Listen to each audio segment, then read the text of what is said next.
കോൺഗ്രസ് പ്രകടന പത്രികയുടെ കരടിലുണ്ടായിരുന്ന CAA വിഷയം പ്രകടന പത്രിക പുറത്തു വന്നപ്പോൾ ഒഴിവായത് എങ്ങനെയെന്ന് മുഖ്യമന്ത്രി പിണറായി വിജയൻ.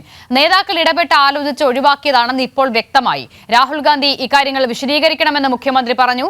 CAA സമരത്തിൽ കേരളത്തിൽ കോൺഗ്രസ് വിട്ടുനിൽക്കുന്നത് കേന്ദ്ര നേതൃത്വത്തിന്റെ നിർദ്ദേശത്തെ തുടർന്നാണോ എന്ന് രാഹുൽ ഗാന്ധി വിശദീകരിക്കണമെന്നും മുഖ്യമന്ത്രി ആവശ്യപ്പെട്ടു. രാഹുൽ ഗാന്ധിയുടേത് മതനിരപേക്ഷ മനസ്സാണോ സംഘപരിവാർ മനസ്സാണോ എന്നും മുഖ്യമന്ത്രി ചോദിച്ചു. ഈ രാജ്യത്തെ ഉത്തരവാദപ്പെട്ടൊരു പത്രം ഇന്ത്യൻ എക്സ്പ്രസ് ഇതുമായി ബന്ധപ്പെട്ട ഒരു വിവരം പുറത്തു കൊണ്ടുവന്നിട്ടുണ്ട്. കോൺഗ്രസിന്റെ പ്രകടന പത്രിക തയ്യാറാക്കുന്നതിന്റെ സമിതിയിലുണ്ടായിരുന്ന അംഗങ്ങളെ അടക്കം ഉദ്ധരിച്ചുകൊണ്ടാണ്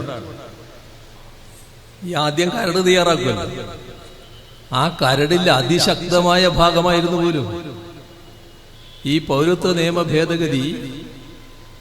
അതിനെക്കുറിച്ചുള്ള ശക്തമായ ഭാഗം ആദ്യം ഉണ്ടായിരുന്നു എന്നാണ് ഇപ്പോൾ പുറത്തു വന്നിട്ടുള്ള വിവരം. അംഗീകരിക്കേണ്ടവരുടെ മുന്നിലെത്തി. അപ്പൊ അവര് ഈ ഭാഗം ഇപ്പോ വേണ്ടതില്ല.